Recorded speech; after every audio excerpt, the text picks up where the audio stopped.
Welcome everyone to the first edition of my new video series, one that I plan on doing many more entries for, What Went Wrong? WWW, where I look back at pro wrestling's historical past and pick out those little items that should have been great, should have worked, but for whatever reason it either didn't work or, in today's case, did not live up to the immense expectations that were set forth by the thing that was presented. And today I'm going to be covering, in the inaugural edition of What Went Wrong, the Matt Hardy versus Edge feud from 2005. A feud that was born out of real-life events and worked his way onto TV and became, in 2005, one of the hottest angles in wrestling. Ultimately, when fans look back on the history of pro wrestling in the WWE, this feud isn't looked back on with much disdain. It is remembered at least somewhat fondly.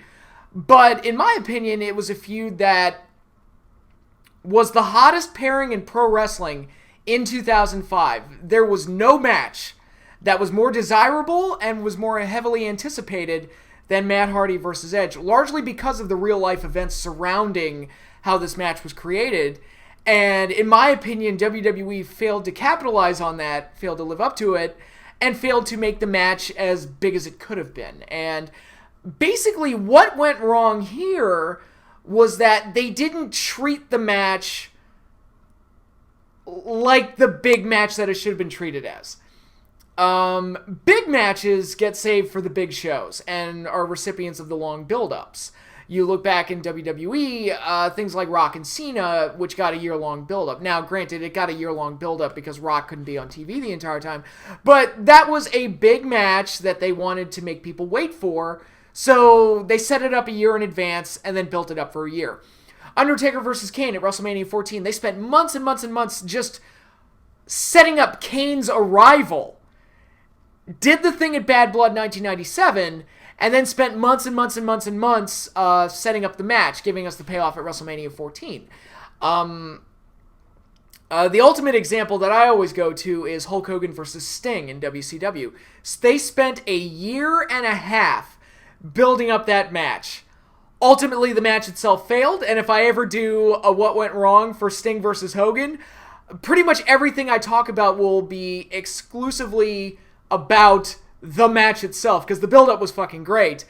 It's kind of the reverse of this, where the matches themselves between Matt Hardy and Edge, for the most part, that's the little caveat there, for the most part weren't bad. It's just they didn't handle the build-up as well as they should have. And the way they should have handled the build-up here was to give it a long, several-month span to whet the fans' appetite even more, to make them really wait. And that's the thing, when you build anticipation for a match, you really want the fans to feel like they've been waiting forever for this match, and you want them to feel like they want to crawl across broken glass with no shirt on just to see this match. And to me, Matt Hardy and Edge was one of those matches, and it didn't get that level of treatment. Now, not every major match gets a long-term build-up. You look at this year's Wrestle Kingdom, you had Alpha versus Omega. That match got a month and a half, which in today's day and age might as well be an eternity. But it didn't get a very long build-up, but that was a build-up that was predicated on the fact it's like, oh, hey, we got this really big star to work our biggest show of the year, and we're putting him up against this guy that you never thought you would ever get to see. So the short build-up actually makes sense there. It's like, oh, we've got this major thing for the big show. You don't want to miss this show. It wasn't something that was born out of like this really personal human drama or this huge grudge. It was more of I don't want to call it like a circus tent type of thing, where it's like, come and see the big show because we got this really crazy, wild thing that you never expected. WrestleMania 18 is another example of that. Hogan Rock got a very short build-up, but just the fact that they had Hogan and Rock was enough to get people's attention to want to watch that show. And so them not getting a long build-up was actually fine in that case. But here with Matt Hardy and Edge, like I said, you had a feud that was born out of something that actually happened. What actually happened? Well, what happened here was a very awkward situation where Matt Hardy and Lita were dating in real life. and I believe Matt Hardy was injured and had to be taken off the road. And while he was off the road, Lita started having an affair with Edge, which messed up the marriage that Edge had at the time. And once it went public, specifically when Matt Hardy found out about it and decided to make it known on the internet, it became like this huge shitstorm that wrecked the personal lives of pretty much everyone involved and spilled onto the television show when fans became aware of it and started chanting things at Edge and Lita. Lita, who was a babyface at the time, Edge wasn't too negatively impacted by it on TV because he was a heel anyway. So if anything, it just gave him more heat. But the situation became so awkward and so out of control that Matt Hardy ended up losing his job. And was future endeavored, as one would say. And that only incensed the fans even more, as they pretty much blamed Edge and Lita for Matt Hardy losing his job. Now, I'm not here to pass judgment on anybody. I'm not here to cast Edge and Lita as villains. I think while Matt Hardy is the victim in this case, and dude, it sucks to be cheated on. I absolutely understand that, and I feel for him. I even understand why he did what he did, because when you've been hurt like that, you don't think clearly. And trust me, I've been there. But it's he did not handle the situation as best he could. Letting it go public was not the right way to do things. But again, I understand why he wasn't thinking clearly in that case. And for Edge and Lita, again, I'm not saying what they did was right. It wasn't. I think if you were to ask them now, they would both admit that they were in the wrong and did something wrong.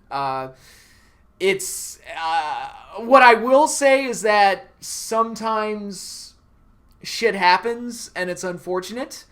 I've been there too. I was a lot harsher on Edge and Lita back in the day. I was like, oh man, those fucking cheaters.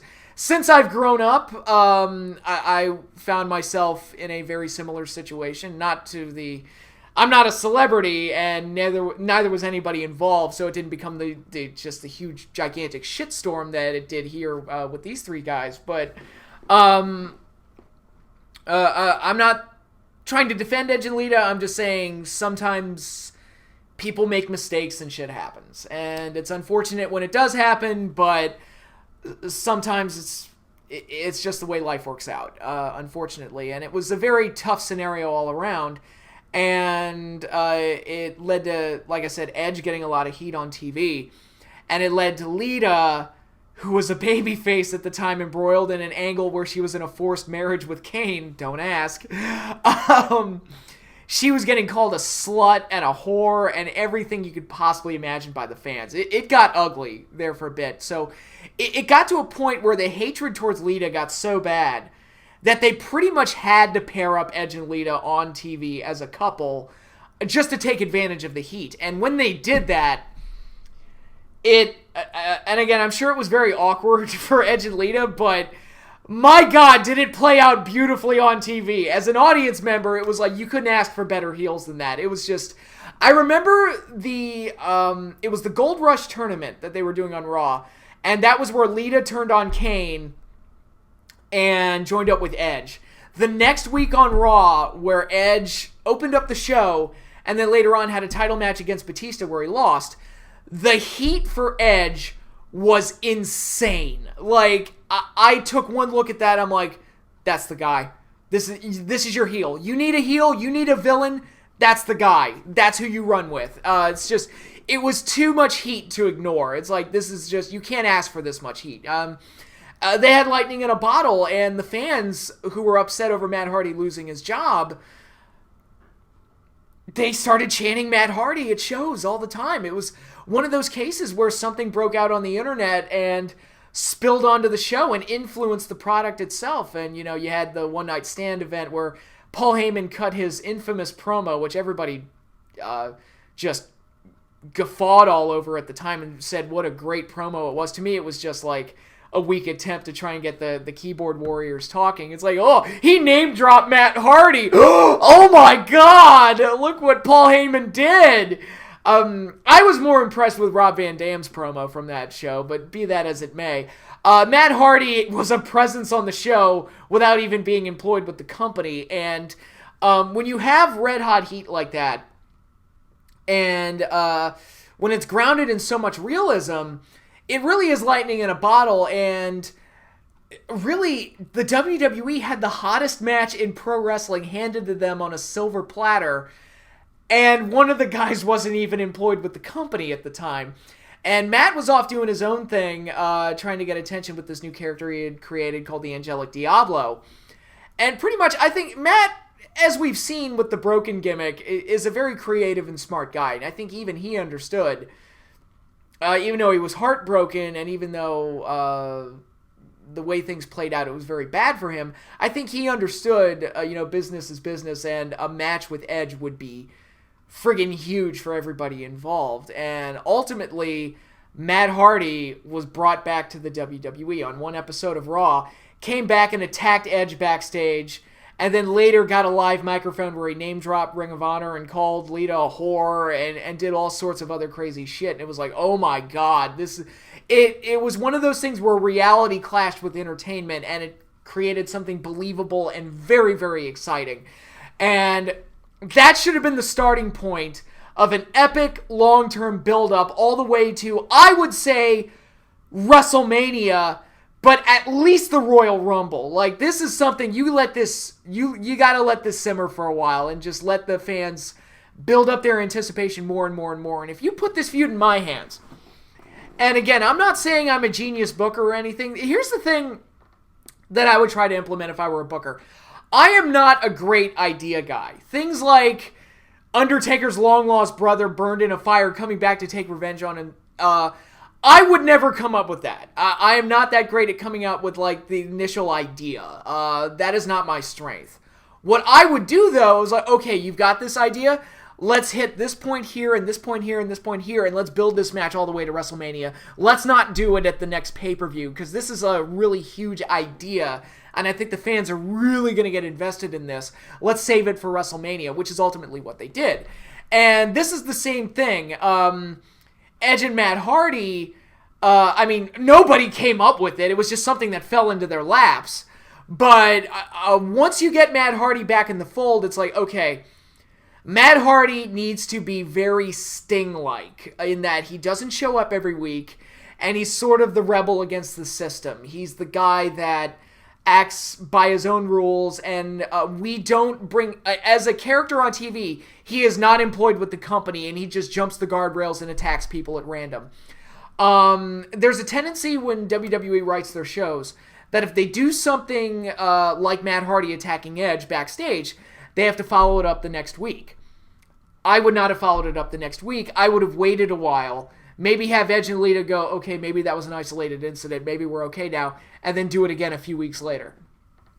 And then maybe do it again a few weeks after that, and maybe just slowly integrate Matt Hardy into things, but not make him an every week thing. So the people that go to the shows and the people that tune in, they might tune in or go to the shows, wanting to see Matt Hardy, but not knowing if he's going to show up, making him very interesting and very unpredictable and very cool. Very much like Sting, and in some ways kind of like Stone Cold Steve Austin back at his creative peak before he became the greatest hits version of Stone Cold Steve Austin, where he just does the same thing every single time he goes out there now. Austin was at his best where he was very unpredictable. You didn't know what he was going to do. And I think Matt Hardy could have had that same edge to him, given the same angle. And where the WWE really, really messed up, they had Vince McMahon hire back Matt Hardy almost immediately. And to me, that puts Matt back in the fold with the company, that makes him a corporate guy, and it completely destroys the rebellious mystique that had been built into Matt Hardy, and that undercuts the build-up right away. And then they signed the match for SummerSlam just a few weeks after he came back. Again, you have the most highly anticipated match in pro wrestling handed to you on a silver platter, and you give it a 3-4 week build-up. That doesn't cut it. That's not going to help. Some people didn't like Matt's promo when he came back where he said he hopes Edge dies in a fire or dies in a car crash or whatever. It was a bit intense, but to me the bigger problem was that they were rushing the match. And that's basically what the general problem is. They did the match at SummerSlam, which I was at that show. That match flopped like nobody's business. That was a terrible, terrible match where Edge won the match by referee stoppage and made Matt Hardy look like a bitch. Then they had the no-holds-barred match, I believe 2 weeks later on Raw, which ended in a draw. Then they had a cage match at the next pay-per-view, which Matt Hardy won. And then they had the TLC match at the Raw Homecoming show. And basically it was just one match on top of the other. It was just boom, boom, boom, boom, boom. Just quick rematches in succession. And the rematches themselves weren't bad matches. It's just that they treated this feud like they do every other feud, where it's just we do one, then we do another, then we do another, then we do another, and we go through all the gimmick matches that we want to go through, and then within 2 months we're pretty much done and we move on to the next thing. When to me, it's like this deserved a lot more than the typical build-up. This should have been the climactic battle. This should have been a build-up that should have been handled going into a major pay-per-view, like I said, like a Royal Rumble. Or for me personally, I would have saved it for WrestleMania. Some ideas to extend the feud in my mind. At SummerSlam, instead of doing a match, have Matt Hardy attack Edge 2 or 3 times, and then Edge finally comes out on Raw and says, you know what, I fucking had it. I'm sick and tired of Matt Hardy. I'm sick of these people chanting his name at me. I'm sick and tired of being attacked and having to watch over my shoulder and security not doing their goddamn jobs and putting me in danger and putting Lita in danger and all this other shit. Okay, pulls out 2 tickets, or 1 ticket, because why would Matt need 2 tickets? But pulls out a ticket. He's like, all right, motherfucker, I'm going to be at SummerSlam. I'm sending you this ticket. Show up in the front row, and let's see if you've got the balls to show up. And then you do something at SummerSlam. Because here's the thing about that event, that particular show. Again, I was at that show. SummerSlam, you had Hogan versus Michaels, which was built up for months and was a major match. You had Cena versus Jericho for the title. You had Undertaker versus Randy Orton in the WrestleMania rematch. You had Eddie versus Ray in the custody battle for Dominic ladder match. So my point is, you had a lot of big matches on this show. You had Batista defending the title in his hometown against JBL. You had a lot of big matches on the show. You didn't need to do Matt Hardy and Edge's this show. That's basically my point. You didn't need to rush it. SummerSlam was fine. You had all the big matches you needed. But what you could have used is possibly a segment on the show, maybe at the halfway point or towards the end to buffer for the main events.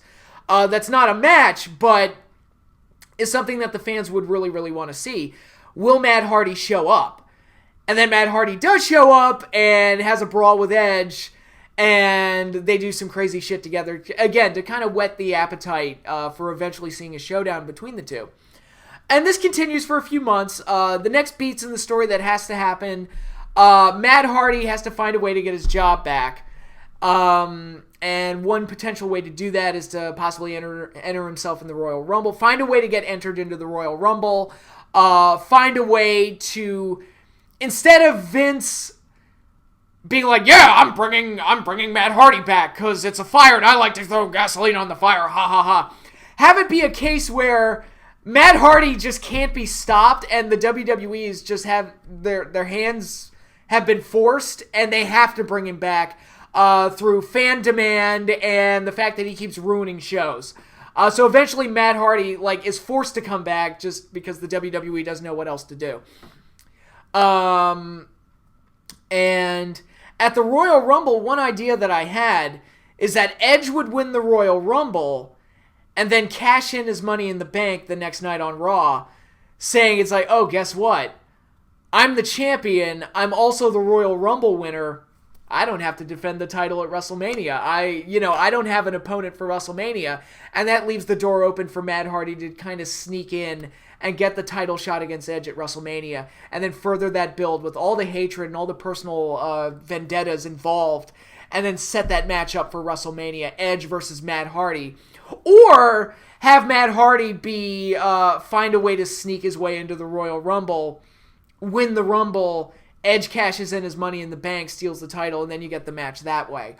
Or just do the match at the Royal Rumble. Anyway, my point is, this is a feud that demanded a long-term build-up, and it didn't get it. And it's one of those unfortunate situations and a huge missed opportunity for WWE. And I think what the problem was, Vince McMahon, for whatever reason, does not see Matt Hardy as a main event star. I'm not saying I've always been a believer in Matt Hardy as a world champion type. What I'm saying is this was an opportunity to make him into that. And if the fans are responding so strongly, maybe you should listen to the fans and see what happens. See if Matt Hardy succeeds or see if he flops. I don't know. But basically, it's like, look, dude, you look at what you got here. You had lightning in a bottle. You run with it and you make it work to the best of its ability. But I don't think Vince believed in Matt Hardy as a main eventer, and I think he believed in Edge, at least to a point. Maybe not to the degree that he was willing to sacrifice his oh-so-great Cena Triple H match at WrestleMania 22, which was so fantastic, and I loved it so much. But I think he saw more potential in Edge, so he designed the feud in a way where Edge would be the one that would benefit from it and not Matt Hardy, when I would have done it in a way that benefits both guys, and you've created two major stars out of it. But simply, this was a case of them not listening to the fans and not realizing the full potential of what they had. Because this could have been so much bigger and could have been so much grander than what they ultimately did. Like I said, it's a huge missed opportunity. It's a huge missed opportunity, and it's very unfortunate, but man, it's one of those things I always look back on as like, God, what could have been? What could have been if they'd actually run with this and made it as big as it could have been? But that's why I'm doing this video series. I'm covering the things that could have been great and didn't succeed for whatever reason. And to me, this is one of those things. It's not the worst thing ever. It's not going to show up on WrestleCrap or anything like that, but like I said, it is a huge missed opportunity and very, very unfortunate that things turned out the way they did.